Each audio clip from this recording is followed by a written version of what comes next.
Marcos Machado croyait avoir déjà tout essayé pour rendre la joie à sa fille, mais la vérité, c'est qu'il n'avait pas encore appris à rester en silence à ses côtés. Livia avait 4 ans, des yeux couleur de miel et une délicatesse triste dans sa façon de tenir un crayon de cire. Depuis plus d'1 an, aucune parole ne sortait de sa bouche.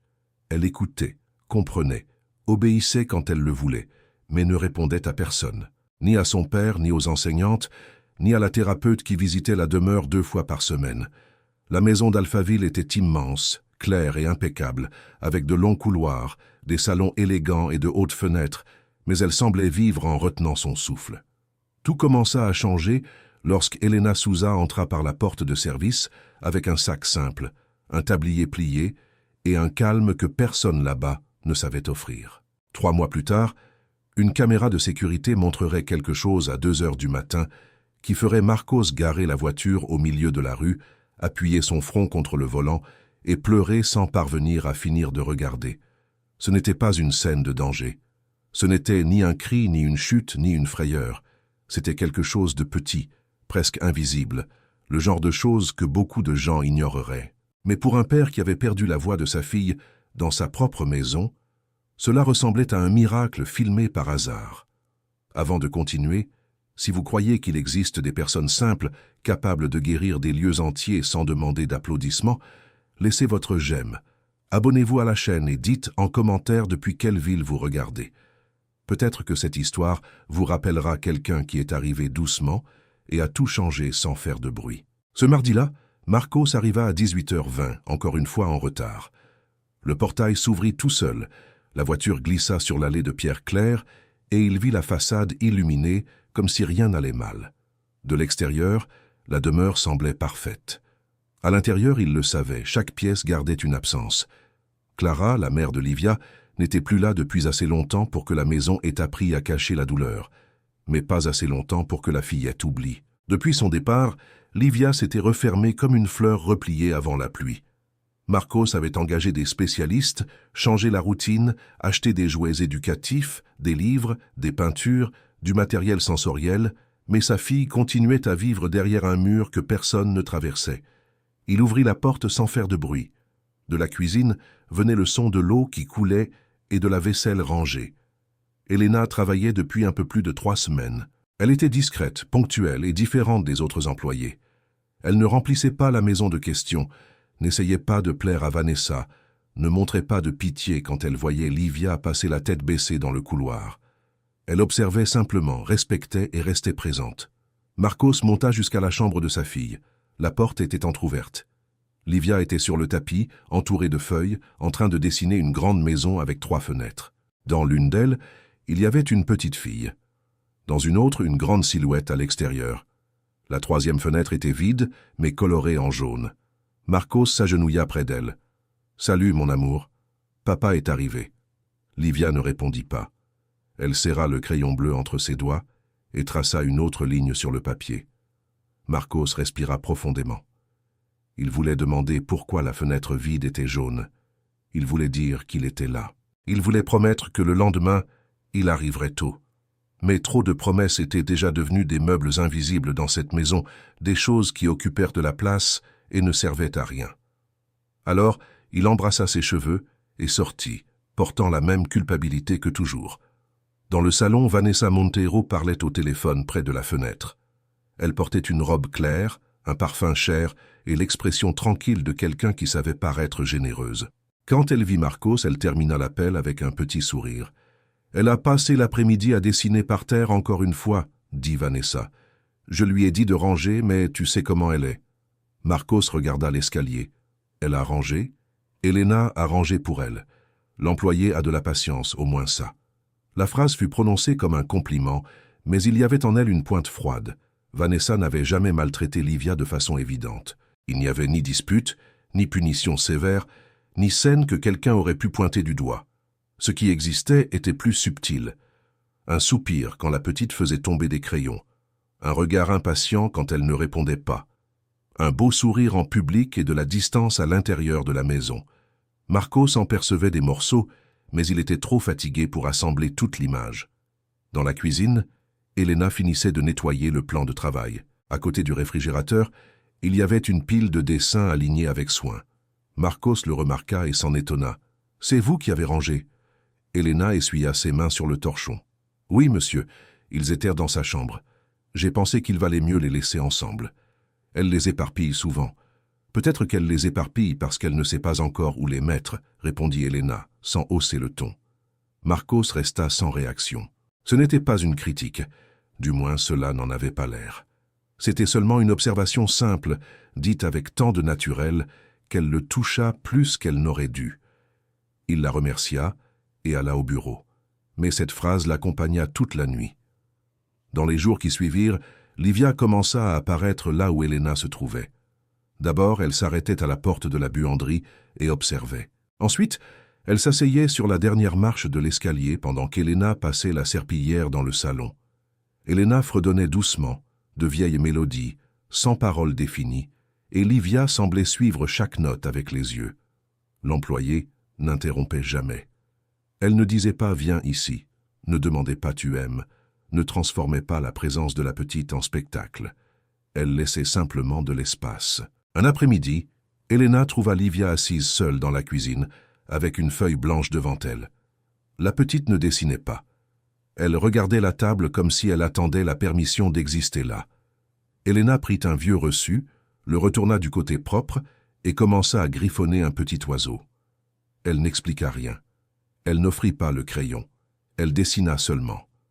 Quelques minutes plus tard, Livia tira une chaise, monta lentement dessus et posa son propre papier à côté du reçu.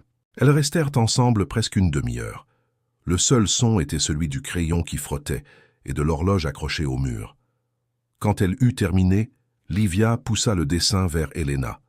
Il y avait une maison, une petite fille, une grande silhouette et une autre entre les deux avec les cheveux attachés et un tablier. Elena regarda, comprit plus qu'elle ne le montra et en échange, poussa le petit oiseau vers Livia. La fillette toucha le dessin du bout des doigts. À cet instant, Elena comprit que la petite n'avait pas besoin de quelqu'un essayant d'arracher des réponses, mais de quelqu'un prêt à construire une conversation qui ne commencerait pas par la voix. C'est pourquoi elle ne dit rien à Marcos. Pas encore.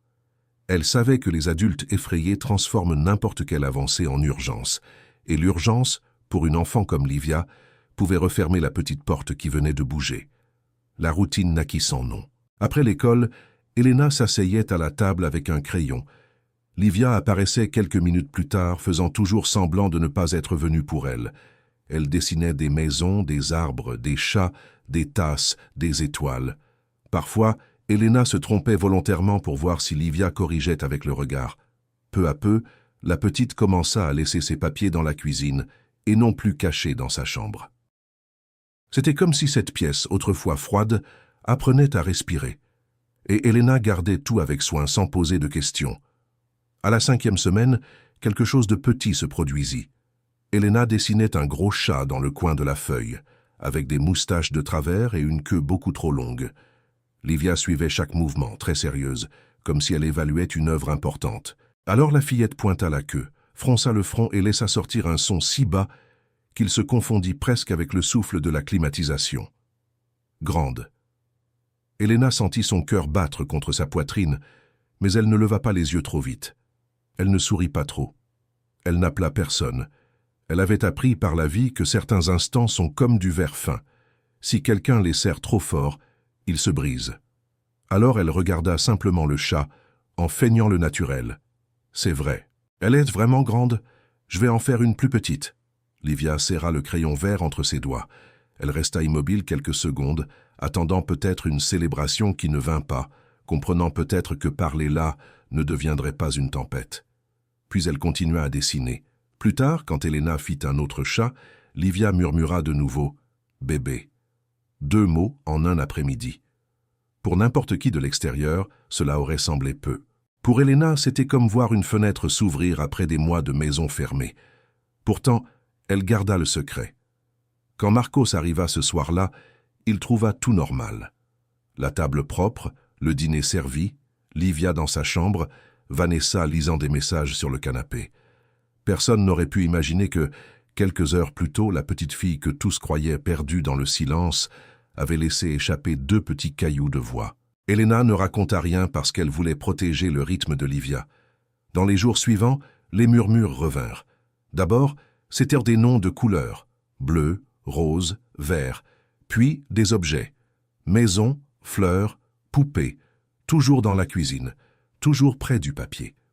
Toujours quand Elena ne réclamait rien, Livia parlait comme quelqu'un qui teste un sol nouveau avant d'y poser tout son poids. Elena répondait comme si cela était ordinaire, parce qu'elle savait que la sécurité se construit aussi par l'absence d'étonnement. Un après-midi, Marcos arriva plus tôt à cause d'une réunion annulée. Il entra par la porte latérale et s'arrêta avant d'être vu. Dans la cuisine, Elena coupait des pommes en petits morceaux. Livia était assise à table, dessinant un arbre plein de cercles rouges. Marcos entendit Elena demander, sans regarder directement la petite, « Cet arbre a des pommes ou des cerises ?» Livia tarda. Marcos retint son souffle. « Pommes » murmura-t-elle. Le monde sembla s'arrêter en lui. Marcos s'appuya au mur pour ne pas faire de bruit. Il avait rêvé de ce son tant de fois que lorsqu'il l'entendit, il ne fut pas sûr que ce soit réel. Il voulut courir vers sa fille, l'embrasser, lui dire qu'il était fier.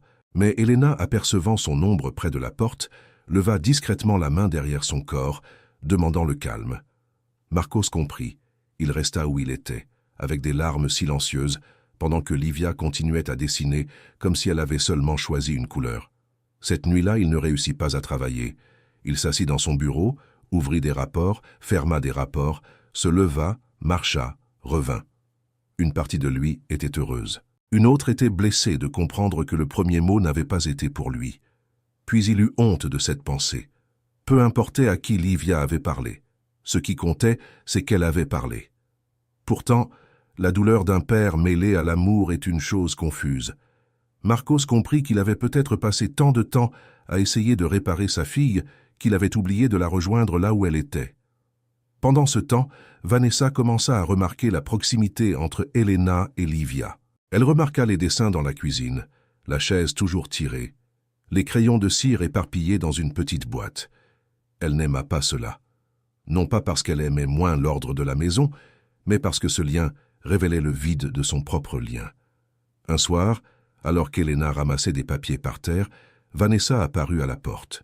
« Vous n'avez pas besoin d'encourager ce désordre. » Elena continua à empiler les feuilles. « Ce n'est pas du désordre. Ce sont des dessins. Ce sont des papiers éparpillés dans la maison. Pour elle, ce sont peut-être des mots. » Vanessa plissa les yeux. Elle ne répondit pas. Elle sortit seulement avec le même silence élégant qu'elle utilisait quand elle ne voulait pas paraître irritée. Le lendemain, quelques dessins disparurent. Elena chercha discrètement et les trouva dans la poubelle des toilettes, froissés. C'étaient des dessins simples, mais l'un d'eux montrait 3 silhouettes dans la cuisine. Elena retira les feuilles avec soin, lissa le papier et le rangea dans le dossier. Elle ne confronta pas Vanessa. Elle savait que la vérité, tôt ou tard, trouverait son chemin. Le changement le plus important arriva pendant une nuit pluvieuse. Livia se réveilla effrayée, serrant un lapin en tissu dans ses bras. Le couloir était sombre. La porte de la chambre de Marcos était à l'étage, mais la fillette descendit lentement, tenant la rampe. Elle n'appela pas son père. Elle ne pleura pas fort. Elle marcha jusqu'à la petite chambre de service où Elena dormait, au fond de la maison, et resta debout devant la porte. Elena ouvrit avant que la petite ne frappe. Elle avait le sommeil dans les yeux, mais aucune frayeur. Un cauchemar. Livia ne répondit pas. Elle tendit seulement la main. Elena comprit. Elle prit 2 feuilles, une boîte de crayons de cire, et emmena la fillette jusqu'à la cuisine. Elle alluma seulement la suspension au-dessus de l'îlot pour que la lumière ne blesse pas les yeux. Elles s'assirent sur le sol froid côte à côte et commencèrent à dessiner. Livia griffonna des nuages sombres, un petit lit et une porte ouverte. Elena dessina une petite maison avec une fenêtre illuminée. Puis elle dessina un chemin entre le lit et la lumière. « Ici, il y a un chemin », dit-elle doucement. Livia regarda le dessin très longtemps. Alors elle posa son épaule contre le bras d'Elena et murmura « Reste ». Elena resta. Pendant presque 40 minutes, elles dessinèrent sans hâte. La pluie frappait les fenêtres. L'horloge marquait 2h15. La caméra de la cuisine, installée dans le coin supérieur, enregistrait tout sans qu'aucune des deux ne se souvienne de son existence. Pour n'importe quelle personne regardant plus tard, cette scène n'aurait pas contenu de grands événements. Une enfant au sol, une femme à côté, des papiers éparpillés. Mais là existait quelque chose que des années d'argent n'avaient pas acheté, la confiance. Quand le sommeil gagna, Livia posa la tête sur les genoux d'Elena. La femme ne bougea pas. Elle passa doucement la main dans les cheveux de la petite, sans hâte, comme elle le faisait avec son neveu David des années auparavant. Ce ne fut que lorsqu'elle comprit que Livia dormait profondément, qu'elle se leva avec soin, porta l'enfant jusqu'à sa chambre et la couvrit. Avant de sortir, elle laissa sur la table de nuit le dessin de la petite maison illuminée. Le lendemain, Marcos dut partir tôt pour une réunion à Campinas. Sur la route, bloqué dans la circulation, il ouvrit l'application des caméras pour vérifier la maison. Il passa par le salon, le couloir, l'extérieur, puis il vit l'enregistrement de la nuit. Au début, il pensa qu'il y avait eu un problème.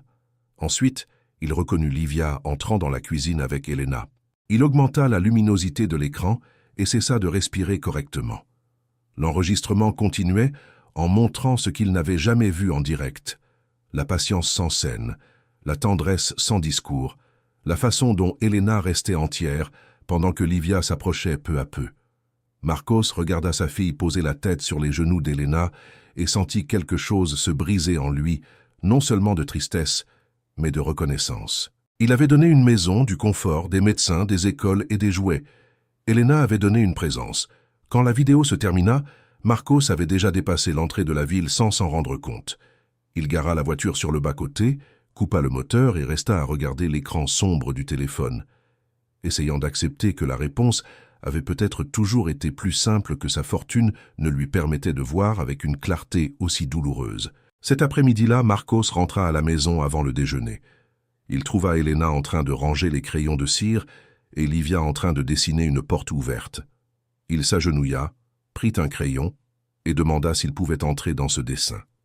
Livia regarda Elena puis son père et répondit doucement « Tu peux ».